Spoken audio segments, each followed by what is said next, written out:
පාසල් ළමුන් සඳහා අවුරුදු 12ත් 15ත් පාසල් ළමුන් සඳහා එන්නත් කරන වැඩසටහන ආරම්භ කරලා තියෙනවා.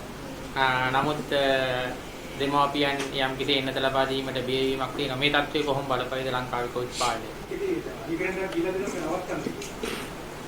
වයස අවුරුදු 12ට වඩා වැඩි දරුවන් සඳහා ඉන්නත්කරණය කිරීමේ අවශ්‍යතාවය රජයේ වෛද්‍ය නිලධාරී සංගමයේ විදියට වාර්තාවක් ඉදිරිපත් කරමින් ඒ සඳහා යෝජනාවලිය ලබා දුන්නේ ඔබට මතක ඇති පහුගිය වසරේ ඔක්තෝබර් මාසයේ. ඊට පෙරත් අගෝස්තු මාසයේදීත් අපි ඒ සම්බන්ධයෙන් සාකච්ඡාවකට භාජනය කළා. ඉන්පසු ඔක්තෝබර් මාසයේදී රජයේ වෛද්‍ය නිලධාරී සංගමයේ විදියට අපි ලෝක සෞඛ්‍ය සංවිධානයේ නිර්දේශ ඒ වගේම ඇමරිකාවේ ඒ පිළිබඳ විශේෂඥ කමිටු වාර්තා ඔක්ස්ෆර්ඩ් විශ්වවිද්‍යාලයේ සම්බන්ධයෙන් දක්වූ වාර්තා ඒ වගේම ඇමරිකාවේ CDC ආයතනයේ වාර්තා ඒ වගේම යුරෝපයේ විවිධ විශ්වවිද්‍යාල මගින් සිදු කරපු සමීක්ෂණ වාර්තා අතුලත් කරමින් ඒ වාර්තා සියල්ලම ගෙනවිත් ඒ විද්‍යාත්මක කරුණුත් සමග රජයේ වෛද්‍ය නිලධාරී සංගමය මීට මාස 6කට ඉස්සෙල්ලා කාලයක තුර ඉඳන් මේ සම්බන්ධයෙන් අපගේ අදහස ප්‍රකාශ කරා. එහිදී අපි පෙන්වා දුන්න කාරණයක් තමයි මේ දරුවන්ට එන්නත්කරණය කිරීම තුළින් එක් කාරණයක් තමයි අපිට මේ එන්නත්කරණය කිරීම තුළින් අපි බලාපොරොත්තු වෙනවා රෝගයේ පැතිරීම වළක්වා ගැනීම කියන කාරණය. රෝගයේ පැතිරීම වළක්වා ගැනීම කියන කාරණය සඳහා නම් එන්නත්කරණය 170කට වඩා ජනතාවකට එන්නත්කරණය ලබා දිය යුතුයි. 170කට වඩා එන්නත්කරණය ලබා දීමට ලංකාවේ මේ තියෙන ජනගහන ව්‍යාප්තියේ සංඛ්‍යාලේඛන අනුව අවුරුදු 12ට වඩා වැඩි දරුවන්ද එන්නත්කරණය කිරීමේ වැදගත්කම එක් පැත්තකින් අපි පෙන්වනවා. ඒ වගේම දරුවන් සඳහා වඩා ආරක්ෂිත විදියට පාසල් ආරම්භ කිරීම සම්බන්ධයෙන් ලෝකයේ දත්ත වාර්තා ඉදිරිපත් කරමින් අපි පෙන්වා දුන්නා. විශේෂයෙන් CDC ආයතනය ඔවුන්ගේ වාර්තාවල පෙන්වා දෙනවා එන්නත්කරණය කිරීම තුළින් පාසල් ආරම්භ කරලා ඒ තුල ව්‍යාප්ත වීම වළක්වාගත හැකි ආකාරය පිළිබඳ විද්‍යාත්මක වාර්තා ඇමරිකා එක්සත් ජනපදයේ CDC ආයතනයේ ඔවුන්ගේ වාර්තාව තුල පැහැදිලිව පෙන්වලා දීලා තිබුණා. මේ කාරණා සම්බන්ධයෙන් අපි ඒකට අපේ අදහස් ප්‍රකාශ කරා. වර්තමාන සෞඛ්‍ය අමාත්‍යතුමා පත් වූ මුල් අවධියේම අපි ඒ වාර්තා ඉදිරිපත් කරා. ඒ වගේම ළමා රෝග සම්බන්ධ විද්‍යා ආයතනයේ සම්බන්ධයෙන් ඔවුන්ගේ නිර්දේශ ඉදිරිපත් කරමින් අපි ඉල්ලා සිටියා සෞඛ්‍ය අමාත්‍යාංශයේ ජාතික එන්නත්කරණය සම්බන්ධයෙන් මේ බෝවන රෝග සම්බන්ධයෙන් ඇති ඒ විශේෂඥ කමිටුවේ අවධානය යොමු කරලා මේ දරුවන් එන්නත්කරණය කිරීම ආරම්භ කරන්න කියන කාරණේ අනුව මේ වන විට ඒ දාත්ත වාර්තා තවදුරටත් විශ්ලේෂණය කරලා සෞඛ්‍ය අමාත්‍යාංශය අද වෙන විට තීරණයක් අරන් තියෙනවා වයස අවුරුදු 12ට වඩා දරුවන්ට මේ විද්‍යාත්මක කාරණා සලකා බලලා ඒ වගේම ලෝක සෞඛ්‍ය සංවිධානයේ නිර්දේශයන් සලකා බලලා ඒ වගේම ලෝකයේ මේ වන විට ඒ කරලා තියෙන පර්යේෂණ වාර්තා අවධානය යොමු කරලා වයස අවුරුදු 12ට වැඩි දරුවන් සඳහා ඒ කියන්නේ අපි මීට මාස 6කට රජයේ වෛද්‍ය නිලධාරී සංගමයේ හිටපු ස්ථාවරය නිවැරදි කියන කාරණය අද වෙන විට සෞඛ්‍ය අමාත්‍යාංශය පිළි අරගෙන වයස අවුරුදු 12ට වඩා ළමුන් සඳහා ෆයිසර් එන්නත ලබා දීමේ කටයුතු යම්කි ප්‍රමාදයක් තිබුණොත් අපි හිතනවා මේ ඉතාමත් සාධනීයයි. මොකද දරුවන්ට එන්නත්කරණය කිරීම කියන කාරණේදී යම්කිසි සංවේදී කාරණයක් තියෙනවා. දෙමව්පියන් ඒ සම්බන්ධයෙන් අර මිත්‍යා මතත් එක්ක ගැටෙන නිසා දෙමාපියන්ට ඒ සම්බන්ධයෙන් යම්කිසි චකිතයක් ඇති වෙන්න පුළුවන්. නමුත් ඒ සඳහා ප්‍රමාණවත් කාලයක පර්යේෂණ වාර්තා අධ්‍යයනය කරලා සෞඛ්‍ය අමාත්‍යාංශය අද වන විට මේ තීරණයට පැමිණ සිටීම ඉතාමත් සාධනීයයි, ඉතාමත් යහපත් ප්‍රතිචාරයක් විදිහට අපි දකිනවා. ඒ අපි දරුවන්ගේ මේ පාසල් දරුවන්ගේ දෙමාපියන්ගෙන් ඉල්ලා සිටින්නේ විවිධ මිත්‍යා මතවලට රැවටෙන්න එපා. මිත්‍යා මත පතුරවන්නන් වෙනුවට විරුද්ධව කටයුතු කරන්න කියලා අපි සෞඛ්‍ය අධ්‍යක්ෂක ජෙනරාල්තුමන්ගේ ඉල්ලීමක් කරලා තියෙනවා. මේ වන විට රජයේ වෛද්‍ය නිලධාරී සංගමය විශේෂඥ වෛද්‍ය කමිටුවක් පත් කරලා තියෙනවා. මේ ඔමික්‍රෝන් ඇතුළු ඉදිරියේදී ඇතිවන මේ ප්‍රභේදයන් සඳහා මුහුණ දීම සඳහා තවදුරටත් විශ්ලේෂණාත්මක වාර්තාවක් සැකසීමට ඒ සඳහා අපි ප්‍රජා සෞඛ්‍ය විශේෂඥ වෛද්‍යවරුන්, ඒ වගේම බෝවන රෝග සම්බන්ධයෙන් ඉන්න විශේෂඥ වෛද්‍යවරුන්, ඒ වගේම වෛරස් වේදය පිළිබඳ ඉන්න විශේෂඥ වෛද්‍යවරුන් ඇතුළු විශේෂඥ කමිටුවක් මේ මොහොතේ මේ පිළිබඳ අධ්‍යයනයකින් යුත් වාර්තාවක් සැකසෙමින් ඉන්නවා. ඒ වාර්තාව අපි දෙනවා ඉදිරි සතිය තුල අපිට එළි දැක්වීමට පුළුවන් වෙයි.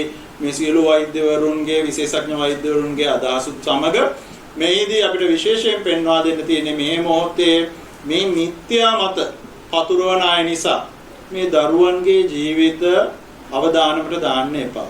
පාසල් ආරම්භ කිරීම කියන කාරණේ ඉතාමත් වැදගත්. අපි පෙන්වා දුන්න රජයේ වෛද්‍ය නිලධාරී සංගමයේ විදියට යුනිසෙෆ් ආයතනයත් පෙන්වා දෙන ආකාරයට අපි පෙන්වා දුන්නා. පාසල තමා මේ කොරෝනා වසංගතයේදී යම් හේතුවක් නිසා සංචරණ සීමා පනවනවා. පාසල තමා අවසානයේ වැසිය යුත්තේ. ඒ වගේම පාසල තමා මුලින්ම ආරම්භ කළ යුත්තේ. රජයේ වෛද්‍ය නිලධාරී සංගමේ ස්ථාවරය තමා දරුවන්ගේ අධ්‍යාපන කටයුතු මේ වසංගතයේ හින්දා අඩපණ වෙන්න නොදී. ඒ වගේම අපි දැක්ක පහුගිය කාලයේ පුවත්පත් වාර්තා කරනවා මේ දරුවන් ගෙදර ඉඳීම නිසා ඔවුන්ට මානසික ආතතිය, ඒ වගේම විවිධ අපචාරයන්ට ලක්වීම, ඒ වගේම විවිධාකාරයේ ගැටලු වලට මුහුණ දීම ඉතාමත් විශාල වශයෙන් ඉහළ ගින් තියෙනවා. ඒ තුල අපි දකිනවා පාසල තුලට දරුවන් නැවත ආරම්භ කරලා ඔවුන්ට අවශ්‍ය මේ සෞඛ්‍ය ආරක්ෂණ ක්‍රම පිළිබඳ දැනුවත් කරලා දරුවන්ට ඔවුන්ට වඩා ආරක්ෂිත වටපිටාවක් ඇති කිරීමට මේ නත්කරණයට යොමු කරලා දරුවන්ගේ ඉදිරි අනාගතය තීරණය වෙන මේ අධ්‍යාපන කටයුතු ආරම්භ කළ යුතුයි කියන ස්ථාවරය තමයි රජයේ වෛද්‍ය නිලධාරී සංගමයෙන් ඉන්නේ. ඒ හින්දා අපි දෙමාපියන්ගෙන් ඉල්ලා සිටිනවා මේ මිත්‍යා මතවලට යොමු කරන අයට රැවටෙන්නේ නැතුව දරුවන් වෙන්නත් කරන්නේ වයස අවුරුදු 12ට වඩා ඇති දරුවන්ට විද්‍යාත්මක තහවුරු කරලා තියෙන වඩාත් සුරක්ෂිතයි තහවුරු කරලා තියෙන මේ වෙන්නත්කරණය සඳහා යොමු වෙන්න. ඒ තුලින් අපිට පුළුවන් වෙනවා මේ වසංගතය සඳහා සාර්ථකව මුහුණ දෙන්න. ඒ වගේම අපි සෞඛ්‍ය අංශ වලින් ඉල්ලා සිටිනවා විශේෂයෙන් සෞඛ්‍ය අධ්‍යක්ෂක ජෙනරාල්තුමන්ගේ මේ මිත්‍යා මත පාතුරවන්නන්ට එරෙහිව නිරෝධායන පනත ප්‍රකාරව කටයුතු කරන්න. ඒ විතරක් නෙමේ අපි රජයෙන් ඉල්ලා සිටිනවා අධිකරණ අමාත්‍යතුමන්ගෙන් ඉල්ලා සිටිනවා දණ්ඩ නීති සංග්‍රහය අනුව මේ යම්කිසි පුද්ගලයෙක් මිත්‍යා මත පතුරවමින් මේ එන්නත්කරණය පිළිබඳ බියක් ඇති කරනවා නම් ඒ කියන්නේ දණ්ඩ නීති සංග්‍රහය අනුව දඬුවම් පැමිණිය හැකි වරදක් කරනවා කියන කාරණය. ඒ සම්බන්ධයෙන් අපි ඉදිරියේ වාර්තාවක් ඉදිරිපත් කිරීමට බලාපොරොත්තු වෙනවා. ඒ සම්බන්ධයෙන් අපි රජයෙන් ඉල්ලා සිටිනවා ජනතාව තුළ මේ එන්නත්කරණය සඳහා අවිශ්වාසය ඇති කරන සියලු ක්‍රියාදාමයන් නතර කරලා මේ එන්නත්කරණය ක්‍රියාවලිය වඩා ශක්තිමත් කර ගැනීමට සහයෝගය දෙන්න කියලා. එකවර ළමයි 600ක් එන්නත්කරණයට වාජනය කරනවා. මේ ඒක වයස් සීමාව ඉන්නේ.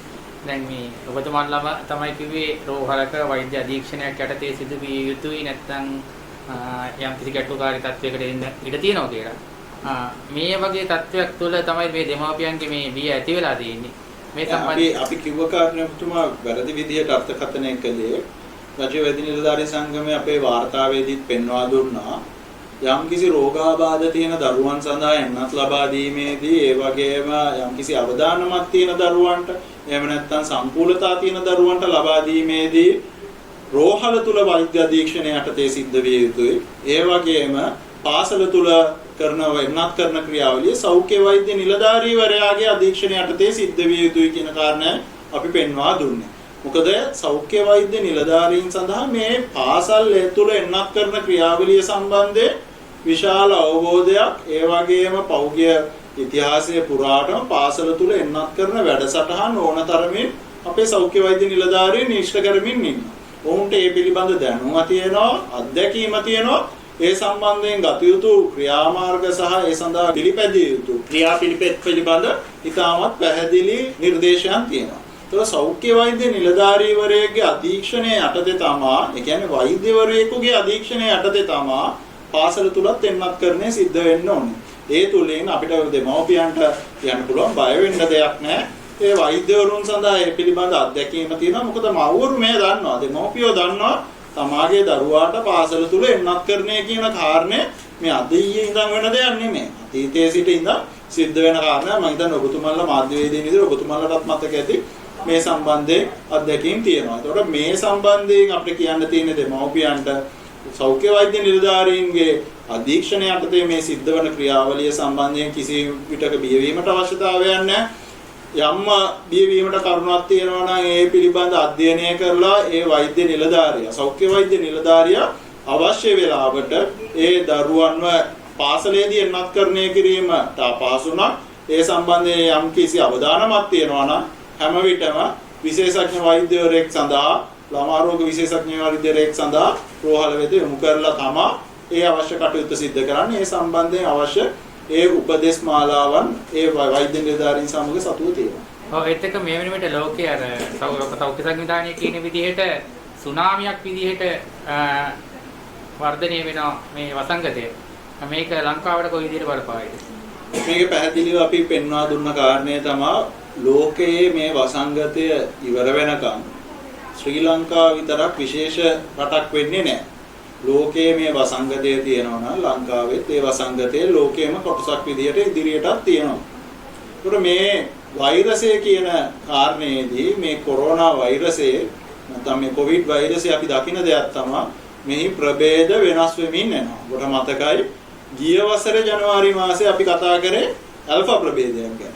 ඊට පස්සේ ගිය වසරේ අවසාන කාලයේ කතා කළේ ඩෙල්ටා ප්‍රභේදයක් ගැන. දැන් මේ වසරකට පසු අපි අද කතා කරන්නේ ඔමික්‍රෝන් ප්‍රභේදයක් ගැන. ඒතකොට මේ ප්‍රභේද ඇතිවීම කියන කාරණය වෙනසකින් තොරව සිද්ධ වෙනවා. වෙනස් වීම වෙනසකින් තොරව සිද්ධ වෙනවා. ඒ වගේම අවදානම ගත්තාම ගිය අවුරුදු ජනවාරි මාසයේ අපි කතා කරද්දිත් අපි අවදානමක් ගැන කතා කරා. වසර මැදදී ඩෙල්ටා ප්‍රභේදය ගැන කතා කරද්දිත් අවදානමක් ගැන කතා කරා.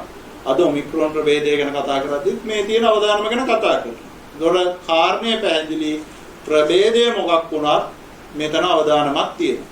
එහෙනම් අපි මොකද්ද කළ යුත්තේ? සෞඛ්‍ය උපදෙස් පිළිපැදීම විතරයි කළ යුත්තේ. ජනතාව විදියට අපිට තියෙන කාරණය තමයි ජනතාවට වෛද්‍යවරුන් විදියට අපිට කියන්න තියෙන කාරණය තමයි ප්‍රභේදය මොකක්ද කියන කාරණයද ලෝක සෞඛ්‍ය සංවිධානය පෙන්වා දෙන ආකාරයට සුනාමියක් විදියට එනවද? ඒ කාරණය සම්බන්ධයෙන් අපේ අවධානය යොමු කරලා අපිට අද කරන්න පුළුවන් දේ තමයි මේක සුනාමියක් වුණත් මොකක් වුණත් අපි ආරක්ෂා වීමයි කළ යුත්තේ. ඒක ඉස්සරහත් සුනාමියක් තමයි දෙවනි රැල්ලෙත් සුනාමිය වෙන්න පුළුවන්, ඉස්සරහටත් සුනාමිය වෙන්න පුළුවන්. ඒ හින්දා අපිට කරන්න තියෙන දේ තමයි එක් පැත්තකින් අපි එන්නත්කරණයට යොමු වෙන්න ඕනේ. අනෙක් පැත්තෙන් සෞඛ්‍ය උපදෙස් සඳහා විශේෂ අවධානයක් යොමු කරලා ඒ සඳහා අපි දකින දෙයක් තමයි උත්සව සමයන් එන විට ජනතාවට අමතක වෙනවා මේ වසංගතය. මේක අවසානය වෙන්නේ ලෝකයේම මේ වසංගතය අවසන් වෙච්ච දවසට. ඒ හින්දා අපිට අද දවසේ ජනතාවට දෙන්න තියෙන පණිවිඩය තමයි එන්නත්කරණයට යොමු වෙන්න පළවෙනි කාරණය. ඊළඟ කාරණය තමයි සෞඛ්‍ය උපදෙස් සඳහා අවධානම යොමු කරලා ඒ සෞඛ්‍ය උපදෙස් ඒ ආකාරයටම ඉෂ්ට කරන්න සෞඛ්‍ය අමාත්‍යාංශයේ සෞඛ්‍ය සේවා අධ්‍යක්ෂක ජෙනරාල්තුමන් විටින් විට ඉදිරිපත් කරන්නේ උපදෙස් සඳහා අවධානය යොමු කරලා ඒ සෞඛ්‍ය උපදෙස් අනුව ක්‍රියාත්මක වෙන්න කියන කාරණය තමයි. ඒ තුලින් විතරමයි අපිට ඉදිරියේ එන සුනාමිය සඳහා ඒ කියන්නේ මේ කොවිඩ් වලින් එන සුනාමිය සඳහා මුහුණ දෙන්නට පුළුවන් වෙන්නේ, පරාජය කරන්න පුළුවන් වෙන්නේ, ඒ සුනාමියක්කේම වළක්වා ගන්න පුළුවන් වෙන්නේ ජනතාවන අපිටම තමයි.